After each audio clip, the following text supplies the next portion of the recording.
So, the internal fan on my 2017 Nintendo Switch is dead. For a while, I would turn my Switch on, and within 5 minutes, the fan would just scream at me, much like my girlfriend when she found out about my latest financial decision, until it would put itself out of its own misery, and just switch itself off. And now, the fan just doesn't work at all.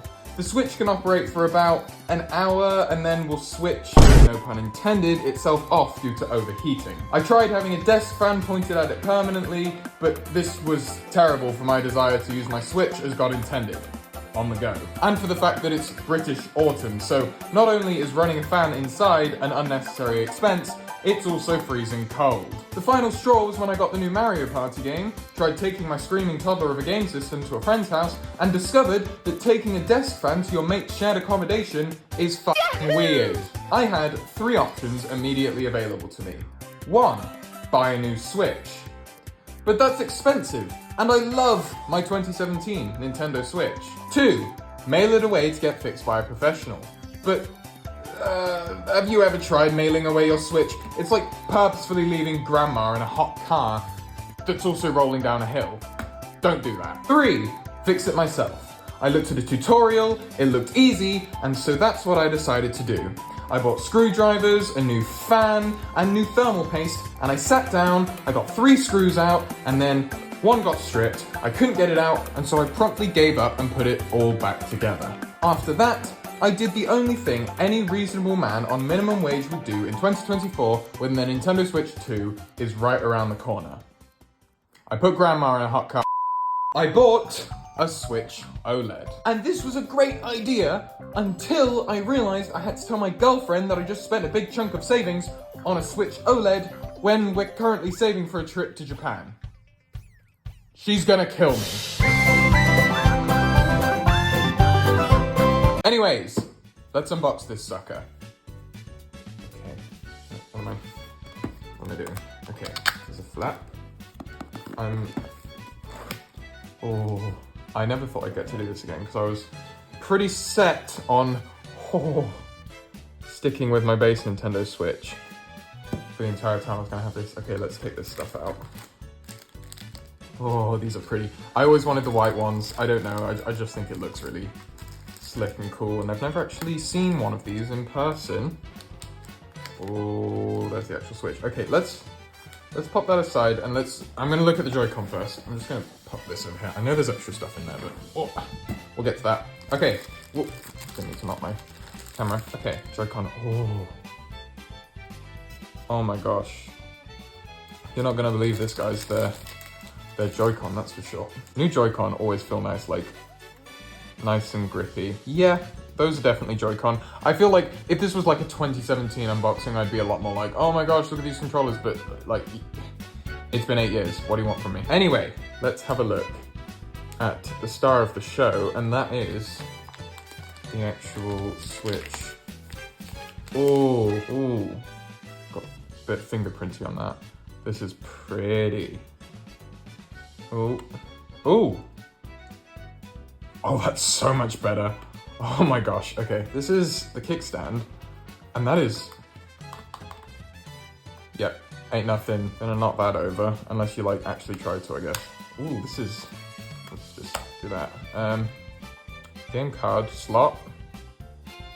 Feels more sturdy. It feels sturdier. Like this feels like, I don't actually know what this is made of. So sorry, but it looks shiny, like metallic. I think it's definitely some sort of metal. Oh, there's less screws now on these rails. That screen is so pretty. I've already got it so dirty, that's so upsetting. But anyway. Oh, that's a bit more like, I don't know about that. It's a bit more gritty. It sounds a bit more gritty to get the Joy-Con on. Ooh. Very pretty. I'm very excited about that screen. It's gonna be beautiful. I don't know if I like how like gritty it sounds when you take the Joy-Con off. Anyway, next port of call. Let's see what's under here. Oh, me forgetting that it comes with a dock. Oh, I'm very excited about this. Very excited about that. Okay, let's just go over there for now. Let's see what's here.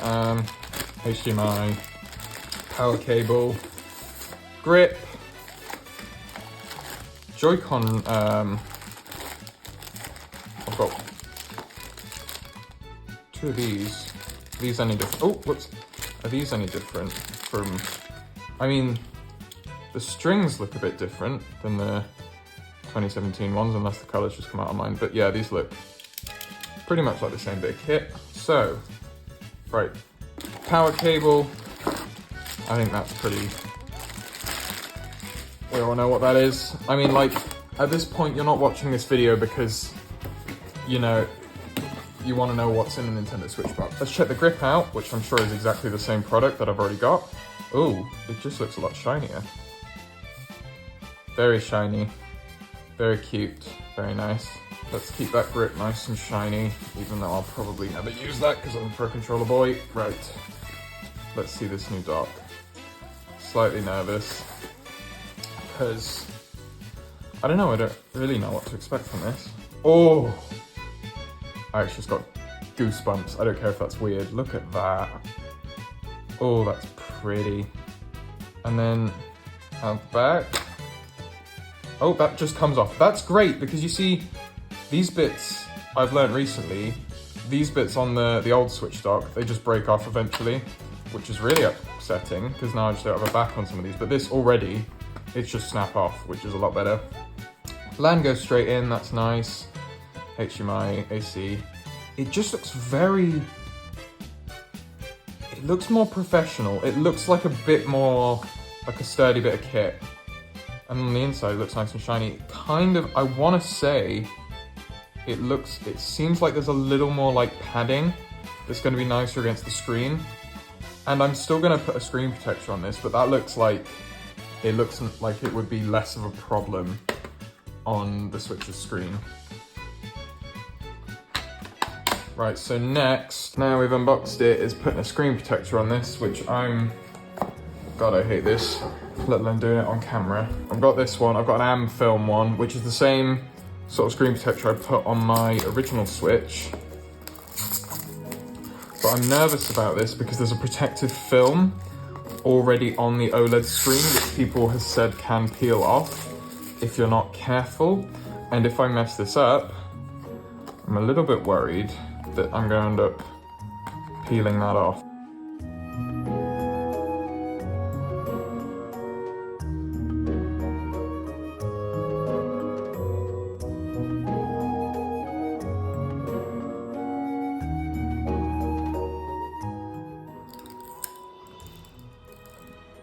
Peel this part off, and then we go.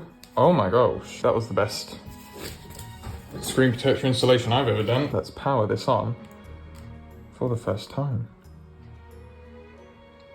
Oh, it's pretty.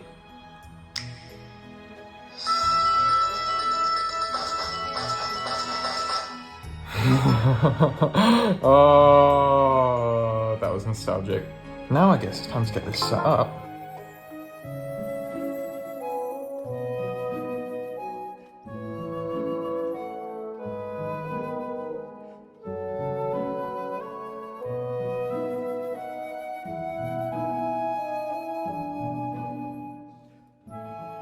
Okay, the next task is re-downloading all my old stuff.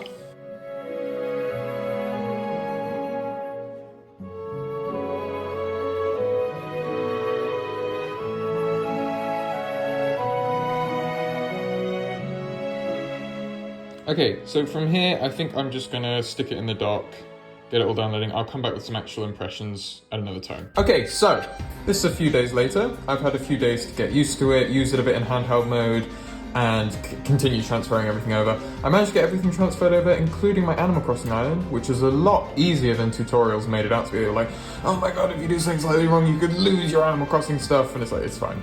It wasn't that deep, it's there. My old Switch disconnected from the internet at one point, halfway through the transfer, and it still worked. It's like, everything's there. One annoying thing was Smash Bros. I had to re-download every single DLC. I'll be honest, the magic of the system, it wore off pretty quickly. It's like, the screen is beautiful, don't get me wrong, like, I'm gonna love using this in handheld mode now, a lot more than I did with my other Switch, but beyond that, it's not as exciting as like a new system launch. It's not like there's loads of new features and stuff. It's just the screen. Everything else is the same. It's not underwhelming. Like this is the definitive version of the Nintendo Switch. Games like Wonder, which are already quite interesting from a color perspective, look so good on this thing. Like, just look at this gameplay, it's so pretty. The sound, I've not got the sound on currently just because it will mess up my audio a bit, but the sound, the speakers, they come out of these two bits here, and it sounds so much better than the original Switch. I know it's different, I'm pretty sure, anyway, it's a new set of speakers. And just having a larger screen, like the regular Switch screen has always felt just a little too small for me. It always felt just a little too small to get the level of detail you want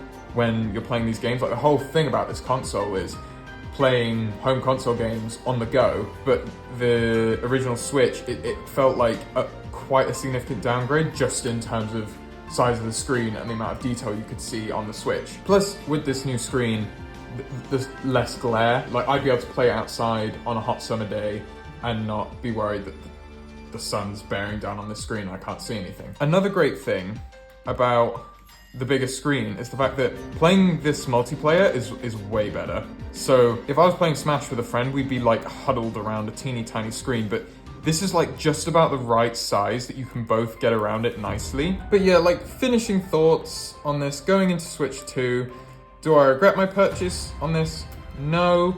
I mean, I knew we were going into Switch 2 when I bought this, but it's like, I can't bring myself to wait that long to just have a Switch that works. And a lot of the rumors are saying that Switch 2 isn't actually gonna have an OLED screen, it's gonna be LCD. So, thing is, base Switch might still be the best place to play some of these games if you've got an OLED, at least in handheld mode. But yeah, generally, I'm very, very pleased with my purchase of a Switch OLED, and I'm very much looking forward to doing another video just like this one when we finally get our hands on Nintendo Switch 2.